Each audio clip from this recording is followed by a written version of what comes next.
Well, hey there, conscious business builders. If you're actually growing an eco business or you're interested about how to make your business more sustainable, this episode is for you. I'm going to be sharing tips and strategies for how to grow a green business. Sound good? Let's dive in.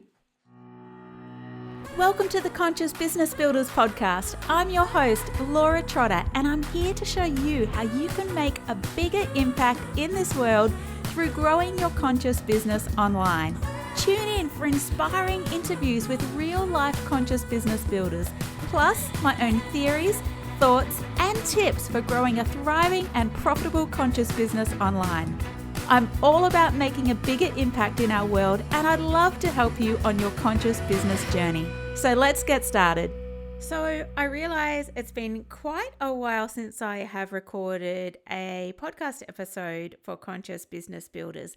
And that's because I have been changing direction slightly in my business, and I have wanted to wait to, have my systems in order behind the scenes and cross my T's and dot my I's before I share things with you.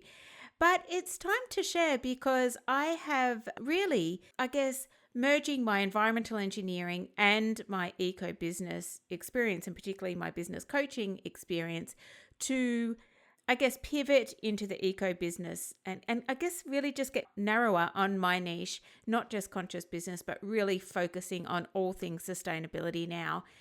Over the past month, I actually presented at the Online Ecopreneur Summit, sharing tips and strategies for how to make your business more sustainable. So it's this presentation on how to grow a green business that I decided to share with you in this podcast episode. But if you do listen to this episode, you'll notice that I'm also sharing details of my new Eco Business Collective. Now, this will be a major focus for me in 2021 and beyond. My vision is for Eco Business Collective to become the premier online membership community for ecopreneurs and eco business builders. Members will receive personalized coaching support and a network of connections to help them grow a thriving and profitable eco business online. So if you're growing an eco business and you would like the support of an experienced environmental engineer and eco business coach, that's me, guys, plus the support of a growing community of eco business builders, I encourage you to check out ecobusinesscollective.com for more information. For a limited time, you can take advantage of a free 30-day trial and lock in foundation member rates for the duration of your membership. So that's really where I'm not taking a new direction, because I've worked in sustainability for 25 years now with the combination of my environmental engineering and all my online eco businesses. It's really coming to, I feel like it's coming to fruition right now. I've had heaps of members already sign up for this free 30-day trial, and I just can't wait to get Eco Business Collective out there. What that also means for this podcast going forward, it means that I'm going to park Conscious Business Builders. So it's a little bit of a farewell for now. Instead, I'm going to be doubling down on my Eco Chat podcast, where I'm going to continue to talk all things sustainability there and sustainable living, but include a lot more eco business topics there, where I'm featuring fabulous eco businesses, innovative, sustainable businesses out there that are doing a lot to make green mainstream and reduce the impact of humans on this planet. So I know I'm waffling a little bit now, but I've loved delivering this Conscious Business Builders podcast. But with me launching this Eco Business Collective membership, I'm going to be running a number of trainings in there each month. And I'm just wanting to, simplify my outside marketing just in sustainability and eco businesses. So Eco Chat is where it's going to be. So if you are interested in sustainability and eco businesses and you don't currently listen to Eco Chat, I encourage you to head on over there. There's 160 episodes that I've recorded over the last 5 years now that you can go and binge listen. But anyway, it's time to get into this presentation on how to grow a green business. So Let's dive in. I hope you enjoy. Well, hi, it's Laura Trotter here, and today I'm going to take you through a presentation on how you can grow a green business. So I'm going to cover the business case for building a green business, the benefits of building a green business, 4 ways to make your business more sustainable, and because so many of you are service-based eco businesses, I'm going to share 5 impactful things you can do right now to make your business more sustainable. But first, I just want to share a little bit about my eco business story, mainly because there'll be so many of you who don't know me and where I've come from and why I do what I do. So I am an environmental engineer, and indeed I worked for 13 years in industry as an environmental engineer, monitoring and managing emissions from some of our biggest polluters. I also became a trained ISO 14001 environmental management systems auditor, and I developed certified environmental management systems for some of the largest industrial sites in Australia. Now, my passion for sustainability and the environment flowed into motherhood, and when I went on maternity leave in my early 30s, 11 years ago now, back in 2009, I founded one of Australia's first online eco baby stores and eco parenting resources, and that was called Sustainababy, which I ran for 6 years. So my business grew quickly, and within 18 months it was paying me a wage. I had employed a small team. I'd won state and national awards in Australia for sustainability and innovation. And not surprisingly, because how well the business was going and how quick it was growing, I decided to take an extended career break from environmental engineering so I could just focus on my growing family, because I had another child after my first baby, so Matthew and Christopher, and also nurture my growing eco business. Along the way, to further support my customers and also to get some leverage in my products-based business at the time, I launched my first eco living course. So that was way back in 2014 when there weren't that many e-courses on the market. And that was my home detox bootcamp, and that's guided hundreds of people all around the world to transition to a toxin-free lifestyle. And the success of this course alone, basically, I had to simplify my business again. Can't exactly simplify my family, so I simplified my business, and I ended up selling my products-based business, Sustainababy, to focus on my home detox bootcamp and my other sustainable living programs, which was Greenhouse, Home Energy Blitz, and self-sufficiency in the suburbs, and my podcast as well, Eco Chat, which is now over 5 years old. So over the past 5 years, after I sold Sustainababy, I also started coaching countless eco and impact-driven entrepreneurs and consultants and coaches, not just to grow their businesses online, but specifically to help them package their expertise into leverage offerings and also reduce their eco footprint in their businesses as well. And notably, in 2017, I was selected to travel with the largest contingent of female scientists to Antarctica in the Homeward Bound Leadership Initiative, which was a 12-month leadership development program. And this fulfilled a lifelong dream for me to travel to Antarctica. My uncle is an engineer, and he worked in Antarctica in the 1980s, and I really wanted to follow in his footsteps. Traveling to that continent really fulfilled, and not just fulfilled my dream, it just, put a fire and reignited my passion for environment. Not that it was waning, but just made me even more gung-ho to do everything I can in my day-to-day life and in my working hours to make the world a more sustainable place. And then also, I was chosen to train with the former US Vice President Al Gore and become a climate reality leader, which I did in 2019. And I've gone further on and actually mentor other leaders now for the Climate Reality Project. And that was really to step up on my own personal climate action. So that's just a really quick snapshot of my sustainability and my eco business journey. So these days I coach eco businesses. I still have my online sustainability programs, and I do some consultancy work as an environmental engineer as well, just to keep my finger in that pie. But my that's getting smaller as my online business demands grow again. I really do love helping individuals and businesses become much more sustainable. So now let's just cover the business case for building a green business. But first, I just want to share and ask, what is a sustainable business? In 2015, the world leaders at the United Nations, they agreed on 17 goals that would create a better world by 2050 if we achieved these goals. These goals focus on eradicating poverty, fighting inequality, and ending climate change, and many, many others, as you can see there. Sustainable businesses are those which are making concerted efforts to achieve one or more of these goals. That is, they are businesses that are actively creating a better world.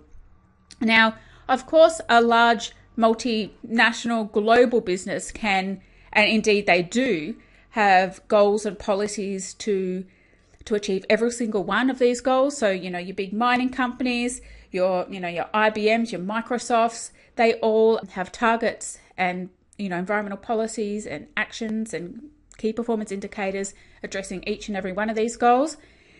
That may not be realistic for a small to medium-sized business, and particularly if you're a solo ecopreneur.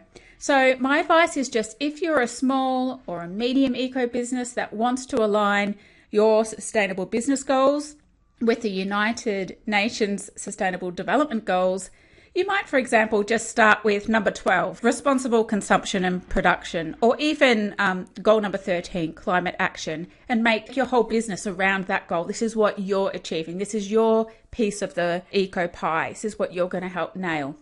So I just wanted to show you that, because I just want to show you what's possible and what big business and large corporations are doing. But at the same time, I don't want you to feel overwhelmed, and I want to essentially give you permission just to pick off one piece of that pie. All right, so there are so many reasons and so many business cases and so many awesome benefits of growing a green business, but I just wanted to share the business case and the financials alone, because according to the Harvard Business Review, 50% of consumer packaged goods from 2013 to 2018 came from sustainability marketed products. Consumers are voting with their dollars and they're making this shift. And I saw this in my first business, CBB, and just, of course, on my very first day, I had 11 sales and it just went gung-ho from there.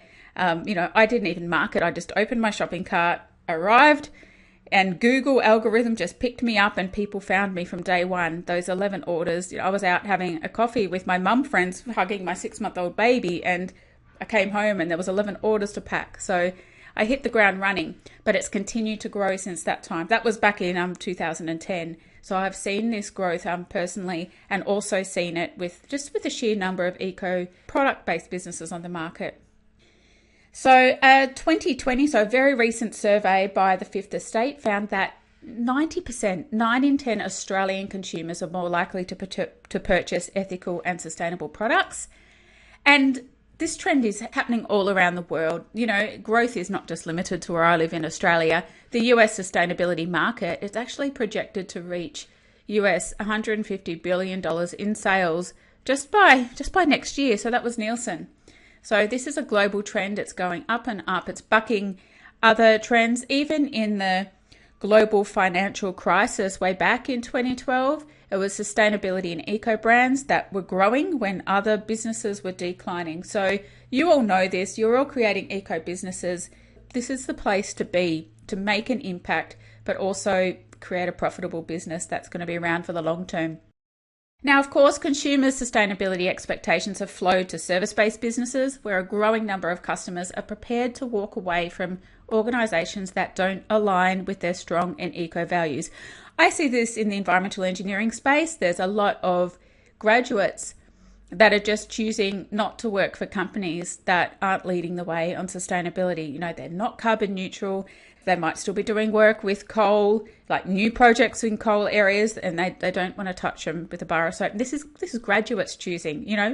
Previously, 20 years ago when I graduated, people couldn't be choosy, but they're choosing now, and they're being quite vocal about it as well, and even boycotting particular companies at university expo days. Consumers alone are voting with their dollars and voting with their actions.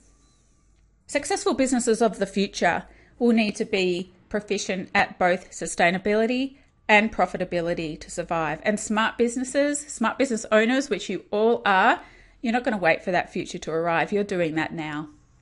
other specific benefits of building a green business. So for those of you who have employees, it's proven that you'll get increased employee satisfaction and retention. Many employees take pride in working for a business that's responsible in its resource use and gives back to society. So high employee morale yields better efficiencies and retention, which both help your bottom line as well. So you'll also get improved efficiency and profitability, because when you become a more sustainable business, you start to get very good at identifying waste streams in your business and eliminating them. And that can substantially improve your profitability as well. It can be as simple as reducing your energy or water consumption, or as complex as identifying opportunities to reprocess waste products in your production line into sellable products, if indeed you're a products-based business.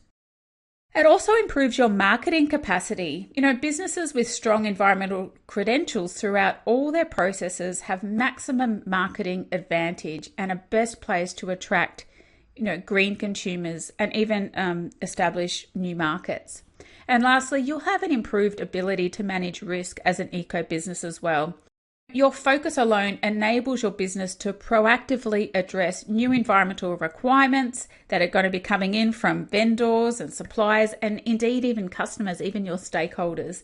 And you'll also be able to anticipate where things are going to move in the future and be proactive and move before, legislation or community expectations get there as well. You can lead and indeed be the change. All right, so let's get into actionables now and cover 4 ways to make your business more sustainable. Now, the quickest and the easiest way for a small business to make a bigger impact and gain some eco credibility is to support environmental charities. Now, this can be monetary donations and or volunteer hours. You can get out there and help the wildlife after the bushfires, or go on Clean Up Australia days. I'm sure there's the same around the world, picking up plastic on beaches. Even organise some community events. Of course, it doesn't always have to be about money. You can put your time where your values are as well. But I just want to also let you know, if you don't already know, there's many certified organisations out there that make it even easier to support environmental charities. And one very good one is that 1% for the planet. Now, 1% for the planet basically works by businesses commit to giving 1% of their gross sales each year to approved non-profit partners through a variety of support.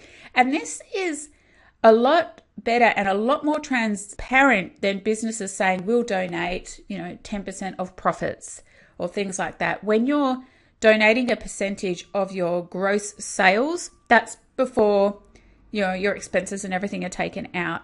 So because you could make, say, $10,000 a month, but your costs are $11,000 a month.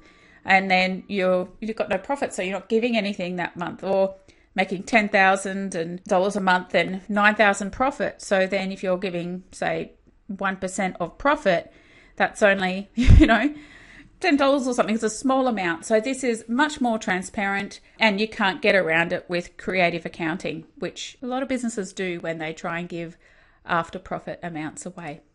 Another thing you can do is also to offset your carbon emissions. So there are a growing number of organisations that facilitate the offset of carbon emissions for businesses if it's not in your skill set or your technical expertise.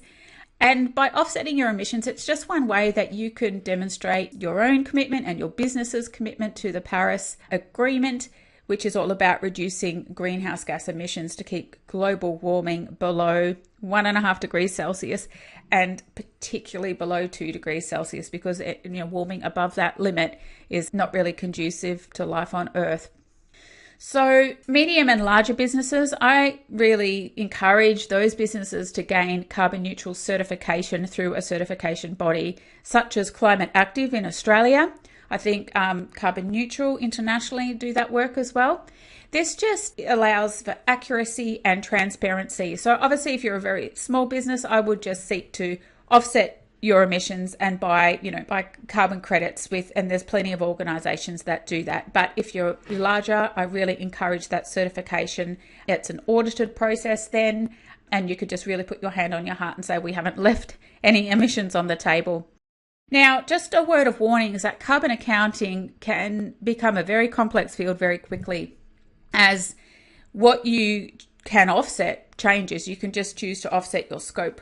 There's different scopes of emissions. There's scope 1, scope 2, and scope 3. So I'm not going to get into the detail here, but effectively some businesses that will declare we're going to offset our scope 1, scope 2, and our scope 3 emissions, which BHP just released that they're going to be carbon neutral by 2050, and they're the first mining company in the world that are actually going to offset their scope 3 emissions.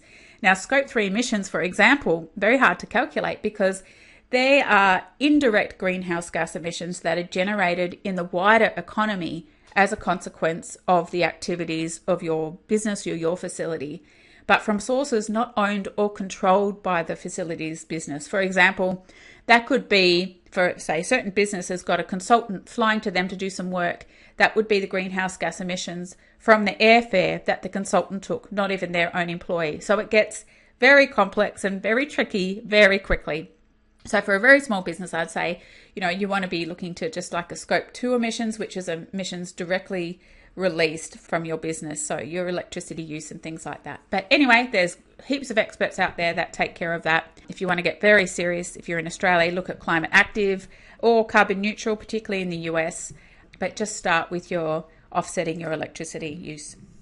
Okay, the third way to make your business more sustainable really comes down to casting a critical eye over your business processes. And this can really be done in 3 steps. So, I'm an engineer. Engineers are all about solving problems for one, and also improving processes.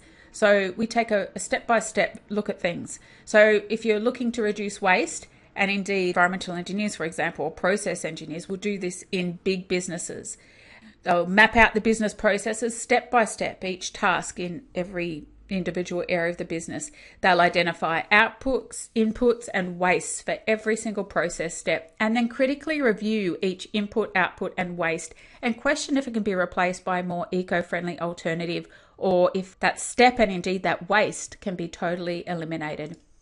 So the more complex your business, the more involved this process will be. And this is just a simplified example that I just wanted to show you for the procurement and the dispatch of goods by an online retail store. So this is an example of my first business, CBB, which is an online eco business. I would have inventory coming in. Obviously, way back in 2009, sometimes I had to place my order on paper forms, even though I lived remotely. It was ridiculous.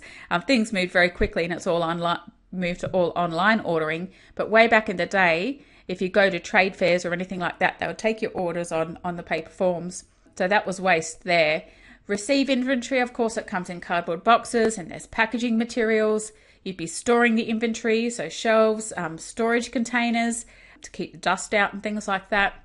Obviously, the order comes in, you'd be packaging the order, again with packaging materials, and dispatching the order using couriers or Australia Post or other transport companies.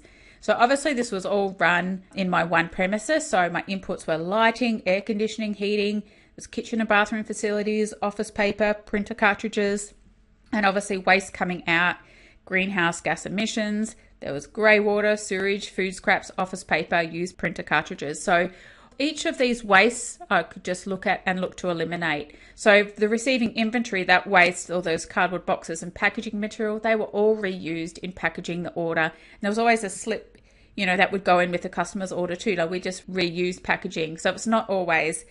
And customers of eco stores were very accommodating of this because they don't necessarily have to have everything beautifully wrapped and all the stickers and everything. If you're reusing a box, they get it because you're looking to minimize your footprint, and that's what they're looking for as well.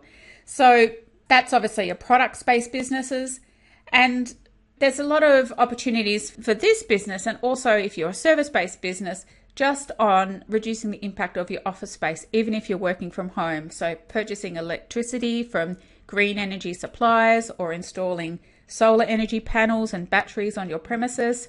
Installing timers on lights and fans, for example, in bathrooms that automatically turn off when not in use if you're in an office space with more people. Increasing natural light on the premises and installing energy efficient LED light bulbs. So having more natural light just reduces the need to have lights on during the day. So my office right now, there's no light on. This is all natural light. Obviously, reducing double handling and packaging of goods by, if you are product based, by having drop shipping, so it goes straight from the manufacturer to the client. I did that for large items in my product based business, so mattresses and things like that. Dispatching orders every other day, not every day, to minimize transport by couriers and that pickup. And particularly, and even in a service-based business, if you're sending off packages every now and then, use green courier companies for the dispatch of orders. So I know Sendle, for example, is 100% carbon neutral. So looking into your suppliers and seeing if you could choose ones there that are more sustainable. So the fourth way you can make your business more sustainable, we're almost at the end now, is really to choose eco and sustainable options in all of your business activities. Now this comes down to being a leader and having integrity, walking your talk, as well as staying on brand. Failing to choose eco options in all of your dealings will impact your authenticity. So some examples here are posting parcels in compostable satchels, not plastic ones. Now, I just recently was a judge in the Australian Non-Toxic Awards, and I would say half of the products came to me in compostable packaged satchels, which was great.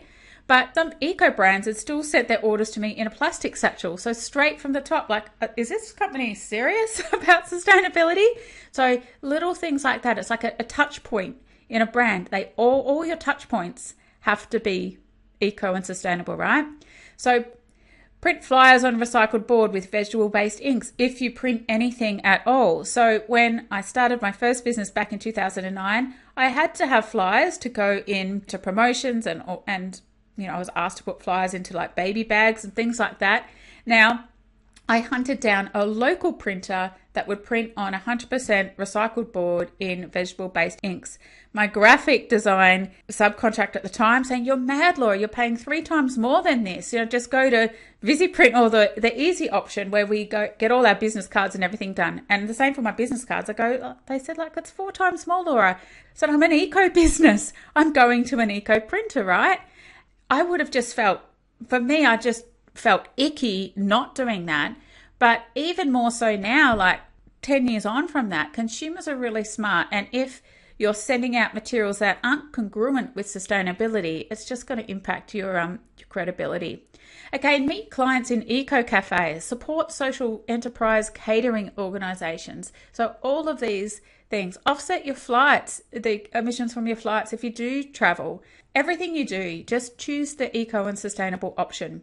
Have more eco suppliers as well, and collaborate with other eco businesses, which is obviously what's happening in this summit, which is fantastic. Now, because I know that so many, or most of you are service-based eco businesses, I just want to share 5 impactful things you can do right now to be more sustainable. Now, obviously, you can run a paperless or a zero-waste office, have everything in the cloud, not printing anything off. I don't even have a printer. You can do the same. I encourage you to reduce your electricity consumption. Choose a green electricity provider. If you can, if you're up to it, offset your remaining carbon emissions as well. And of course, if your budget allows, solar panels and battery. We've got solar on our house. We haven't yet got battery, but that's in our list of to-dos, which hopefully comes up in the next 12 months or so. Choose a carbon neutral internet provider. They're out there. Carbon neutral mobile phone providers for all of your services. Opt for ones that are carbon neutral. Support other eco businesses, the caterers, the gift providers, the copywriter who's carbon neutral. All of these things, your impact just adds up very quickly. Consider joining 1% for the planet, or even becoming a certified B Corporation, putting your actions where your values are. And another thing you can do, particularly if you're a little bit bigger and have employees, encourage your employees to choose a sustainable superannuation fund. So I know in Australia, you can't mandate the fund that your employees are in, that they choose, but you can always encourage it as well. Or your default one for your company, if people don't have one, is an ethical one that invests in sustainable projects.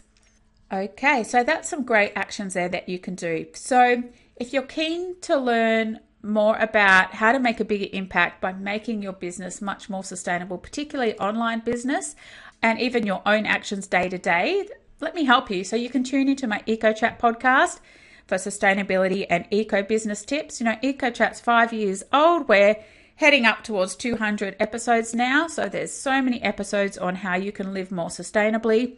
and I'm sharing more and more eco business tips there as well. So tune in. Your favorite podcast app will have us. And of course, you can also join my Eco Business Collective for ongoing support in marketing, online business, and sustainability as you grow your eco business. So I help businesses out with both. And you're definitely welcome to join my Eco Business Collective. So Eco Business Collective will launch on Wednesday, the 20th of January, 2021. If you're listening to this episode prior to then and you sign up to the free 30-day trial, we'll get started on that date, the 20th of January. If, of course, you're listening to this episode after that date, still head over to ecobusinesscollective.com and see what offer I have on at that time. It may not be as good as this free 30-day trial and then the special foundation member pricing, but I assure you it will still be very, very good value. So that's pretty much it to access your free 30-day trial of the Eco Business Collective, and where you get to work with me in person and be a part of an amazing group of growing eco business builders. Head on over to ecobusinesscollective.com. And regardless on whether or not you join Eco Business Collective or tune into the Eco Chat podcast, where I'll be doing most of my podcasting from now on, I wish you all the very best on your conscious business journey. I look forward to continuing to see and hear the amazing impact that you're having in the world in your main area of passion. All the best.